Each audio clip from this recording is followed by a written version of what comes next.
Students बच्चों, हमने previous video में डिस्कस किया था। प्रोफेसर अहमद जो थे वो उन्हें फॉरेस्ट में आइडेंटिफाई करा रहे थे ट्रीज़ की और प्लांट्स की। ओके, सो अब हम एक्टिविटी करते हैं अपनी 17.2 विजिट अ फॉरेस्ट। आप एक अपने पास के पार्क में जाइए। पार्क इन योर नेबरहुड, मतलब पास में जो भी आपका एक पार्क है वहाँ पर जाइए और ऑब्जर्व कीजिए। क्या ऑब्जर्व कीजिए? Observe the tree and try identify them. You can take help of some elder और बुक ऑन ट्री। ठीक है, बड़ों की हेल्प लीजिए और हेल्प ले सकते हैं आप, बड़ों की हेल्प ले सकते हैं, बुक की हेल्प ले सकते हैं। और आप देखिए कितनी चीज़ें ऐसी है, कैरेक्टराइज कीजिए किसको, ट्रीज़ को, एंड ऑब्जर्व कीजिए कि such is a height, shape and leave, crown, flower and fruits as draw are crowns of some tree. मतलब आपने क्या रीड किया था इसके अंदर? क्रॉन्स के बारे में पढ़ा था। तो ये सब आपको आइडेंटिफाई करना है ट्रीज़ को देखकर। प्रोफेसर अहमद जो है वो पॉइंटेड आउट करते हैं that trees had crown of different shape and size. वो कहते हैं कि क्रॉन जो होते हैं डिफरेंट साइज़ के होते हैं और डिफरेंट टाइप के होते हैं। प्रोफेसर अहमद बताते हैं डिफरेंट हॉरिजेंटल, और वो टाइप्स के शेप्स के होते हैं। These are created different horizontal layer in the forest में जो होती है वो हॉरिजेंटल लेयर होती है। These known as a understories, और वो क्या जानी जाती है? वो अंडर स्टोरीज कहलाती हैं। ठीक है, लेयर होती है और वो क्या कहलाती है? अंडर स्टोरीज कहलाती है। Can't and tall tree constitution or the top layer flow by the shrub and tall grasses and herb from a lowest layer। मतलब कि जो टॉप की होती है, जो टॉल और कैसी होती है, गैंट होती है, वो टॉप लेयर होती है। और श्रब जो होती है, टैल ग्रासेस जो होती है वो श्रब्स होती है। और हर्ब्स जो है हमारी लोवेस्ट लेयर होती है। ओके, इन्होंने ये बताया कि बहुत ज़्यादा फॉर्म होती है। श्रब्स होते हैं, टॉल ग्रासेस जो होती है, हर्ब होते हैं जो कि लोवेस्ट लेयर होती है, ये कहलाते हैं। ओके, तो अब आपको क्या करना है बच्चों? 17 पॉइंट में आपको ये एक टेबल दे रखी है। आपको यहाँ पर क्या लिखना है? गम हमें बम्बू से मिलता है, टिम्बर से, और मेडिसिन हमें नीम से, और ऑयल हमें सैंडलवुड से। तो ऐसे ही आपको आइडेंटिफाई करने अपने पास के फॉरेस्ट में जाइए और आइडेंटिफाई कीजिए ऐसी ही ट्रीज जो हमें कुछ ना कुछ देते हैं, जो हमारे लिए क्या है, यूज़फुल है। Okay, would we see similar kinds of trees in every forest. तो बूझो पूछती है कि मतलब कि सभी काइंड्स के, इतने काइंड्स के ट्रीज होते हैं फॉरेस्ट में। प्रोफेसर अहमद सेठ कहते हैं नो। कहती कि कितने सिमिलर काइंड्स के ट्रीज होते हैं फॉरेस्ट में? कौन कहती है? बूझो कहती है। तो प्रोफेसर अहमद कहते हैं no, due to the difference climatic conditions there are variation in the types of trees and other plant, the types of animals also differ from the forest to forest। मतलब क्या बताया उन्होंने कि ये जो ट्रीज़ होते हैं, जो पेड़ होते हैं, वो सब सेम नहीं होते। वो क्या होते हैं? वो वहाँ की जलवायु, वहाँ के वातावरण के अकॉर्डिंग ही होते हैं। प्लांट्स और ट्री जो होते हैं वो वहाँ के वातावरण, वहाँ की क्लाइमेट मतलब जलवायु के अकॉर्डिंग होते हैं। ऐसा नहीं कि सब जगह एक जैसे ही प्लांट होंगे, एक जैसे ही फॉरेस्ट होंगे। फॉरेस्ट तो होते हैं वो, पर सबकी वहाँ की जलवायु के अकॉर्डिंग ही पेड़ पौधे होते हैं। A few children were busy watching beautiful butterflies fluttering here and there on the flower shrub and herb। अब बच्चे जो होते हैं वो बहुत ज़्यादा बिजी हो जाते हैं किसमें? ब्यूटीफुल बटरफ्लाइज को देखने में, जो कि फ्लटरिंग कर रही हैं, और फ्लावर्स को देखते हैं, शर्ब को देखते हैं, हर्ब को देखते हैं। They had close look bushes, और वो बुशेज भी देखते हैं। मतलब कि while doing the cloth he had the clinging they come the across the numerous spider, squirrel and अब वो जो कि पास में बुशेस वगैरह दिखाते हैं, थॉर्न, कांटे वगैरह होते हैं पेड़ों की इधर उधर। तो वो बच्चों की क्या करते हैं? कपड़ों में लग जाते हैं, बच्चों के कपड़ों में लग जाते हैं। कम अक्रॉस जब वो क्रॉस कर रहे होते हैं, तो अब वो क्या देखते हैं कि जंगल में स्पाइडर देते हैं, स्क्वायरल, ये सारी चीज़ें देखते हैं। Animals on the bark on the tree, मतलब कि वो ट्रीज़ पर एनिमल्स को देखते हैं, छोटे एनिमल्स को। Plant leaves and forest floor, और starting the making scratches of their creature. जब वो क्रॉस कर रहे होते हैं फॉरेस्ट, तो वो क्या देखते हैं? स्पाइडर, मतलब कि मकड़ी वगैरह, स्क्वायरल, गिलहरी वगैरह, ये सारी चींटियाँ वगैरह देखते हैं। जो कि पेड़ों पर रहती हैं। प्लांट्स पेड़ों पर इधर उधर जा रही है। Plants leaves are declining leaves the forest floor, मतलब कि जो जंगल का जो ज़मीन है उसके ऊपर क्या है, लीव्स वगैरह पड़ी हुई हैं। और starting making sketch how डिज creature the forest floor, मतलब कि वो पूरी तरह से ये पत्तियां इस तरह पड़ी हैं कि वो उसको पूरी तरह से कवर करे हुए हैं लेयर। यहाँ पर डेड लीव्स भी हैं और लीव्स भी हैं, फ्रूट्स भी, टोइंग्स भी, स्मॉल हर्ब भी, ये सारी चीज़ें इस तरह ढकी हुई हैं कि वो हमें नीचे का जो था फ्लोर नहीं दिखाई दे रहा था। चिल्ड्रन क्या करते हैं, वो कई प्रकार की सीड्स और लीव्स वगैरह कलेक्ट कर लेते हैं और वो dead leaves layer on the forest floor was like walking over the spongy carpet.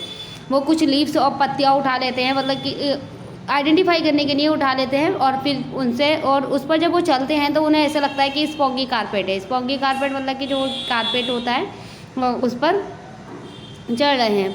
In the decline matter always warm, अब वो कहते हैं कि जो सड़ा गला जो मटेरियल होता है वो हमेशा गर्म होता है क्या, वो हमेशा गर्म होता है। तो प्रोफेसर अहमद क्या उन्हें सजेस्ट देते हैं कि वो आप एक एक्टिविटी कीजिए जिससे आपको क्या हो जाएगा, आइडेंटिफिकेशन हो जाएगी, आपको पता चल जाएगा कि ये हमेशा गर्म होता है नहीं होता। तो वो उन्हें एक एडवाइस देते हैं कि बच्चों आप क्या कीजिए, एक गड्ढा कीजिए और गड्ढा करने के बाद उसके अंदर कुछ गली सड़ी सब्जियाँ डाल दीजिए और फिर उसे मिट्टी से ढक दीजिए, सीड वगैरह जो भी है मिट्टी से ढक दीजिए और कुछ हल्का सा ऊपरी परत को पानी दे दीजिए और कुछ टाइम बाद देखिए आपको पता चलेगा कि वो गर्म है या नहीं है।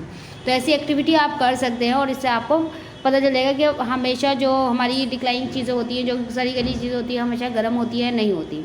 ओके, तो बच्चों जैसा कि आपको बताया गया है तो आप इस चैप्टर को अच्छे से रीड करिए और रीड करने के बाद जो आपकी प्रॉब्लम आती है आप शेयर कर सकते हैं। Thank you everyone, thank you for watching my video. आज हम एक्टिविटी करेंगे, एक्टिविटी 17.3। बच्चों हमने प्रीवियस क्लास में भी एक्टिविटी अपनी 7.3 मैंने आपको बताई थी।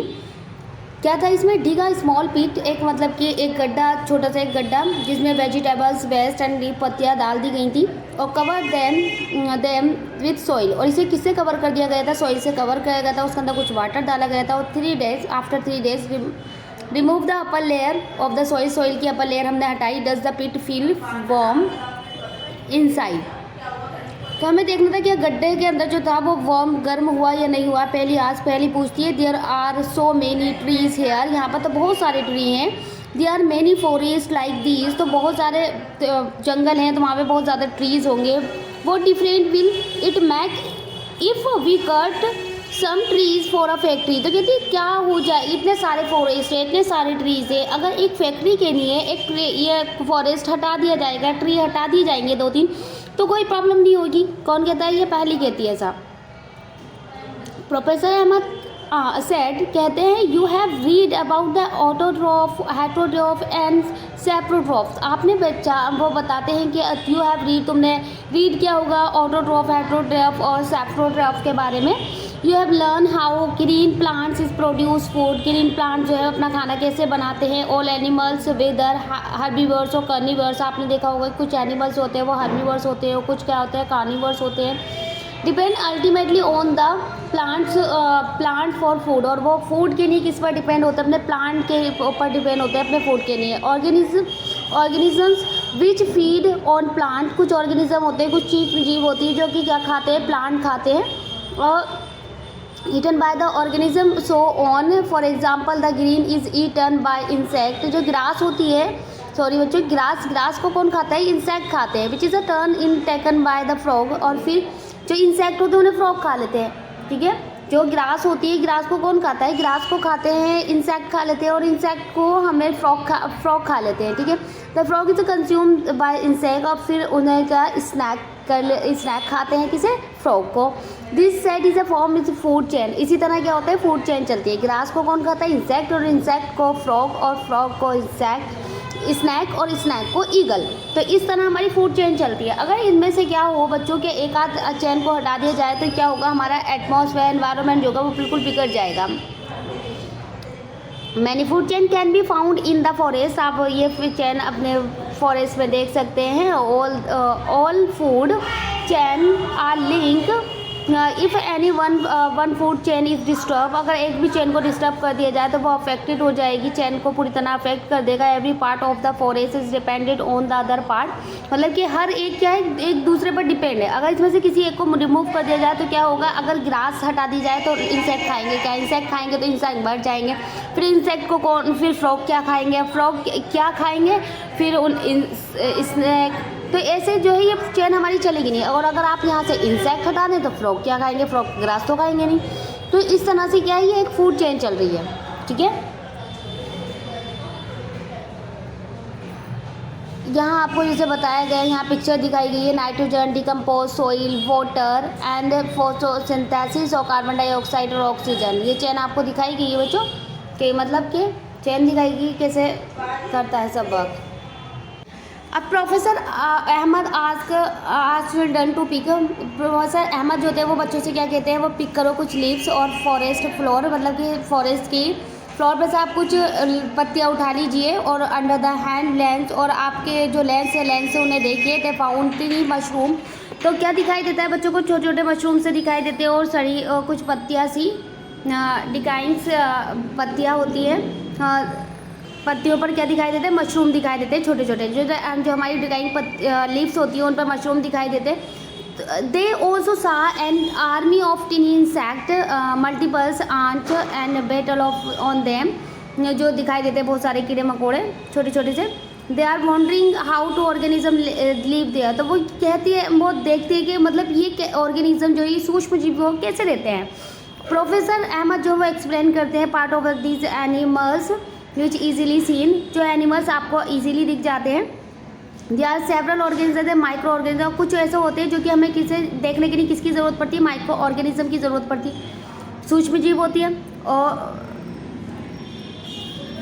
कुछ सेवरल ऑर्गेनिज्म और माइक्रो ऑर्गेनिज्म जो है वो कहाँ रहते हैं, सॉइल पर रहते हैं। पहली वॉन्डर हो जाती है कि ये कैसे रहते हैं, माइक्रो ऑर्गेनिज्म क्या खाते होंगे अगर ये रहते हैं। तो प्रोफेसर अहमद जो है वो बताते हैं कि ये professor Ahmed reply that the feed upon the dead plants, ये किसे खाते हैं, डेड प्लांट्स को खाते हैं। Animals tissues and covered them into a dark colour substance called humus, और ये इनमें रहते हैं और इसी को खाते हैं और इसे किस में कन्वर्ट कर देते हैं, एक ग्रीन कलर में कन्वर्ट कर देते हैं जिसे हम ह्यूमस कहते हैं। और ह्यूमस क्या होता है, हमने चैप्टर 9 में जैसे कि पढ़ा था, ह्यूमस क्या होता है, जो कि बहुत सड़ी गली चीज़ से, कीड़े मकोड़ों से हमारी जो मिट्टी होती है उसे क्या प्रोवाइड कर देता है, फर्टिलिटी प्रोवाइड करता है। तो जो ये कीड़े मकोड़े जो मिट्टी में रहते हैं वो क्या होते हैं, फार्मर के लिए दोस्त होते हैं उनके, हमने चैप्टर 9 में ये डिस्कस किया था। You have learned about the humus in chapter 9, in which layer of the soil would you find humus, what is the important to the soil, soil के लिए क्यों इम्पोर्टेंट है, और ये हमने बहुत अच्छे से डिस्कस किया था। अगर आपने चैप्टर 9 की वीडियो देखना चाहते हैं, प्रीवियस वीडियो देख सकते हैं चैप्टर 9 की। थैंक यू एवरीवन, आज के लिए ह्यूमस तक का हमारा टॉपिक है, हम बाद में डिस्कस करेंगे ओके नेक्स्ट क्लास में। Thank you everyone, thank you for watching.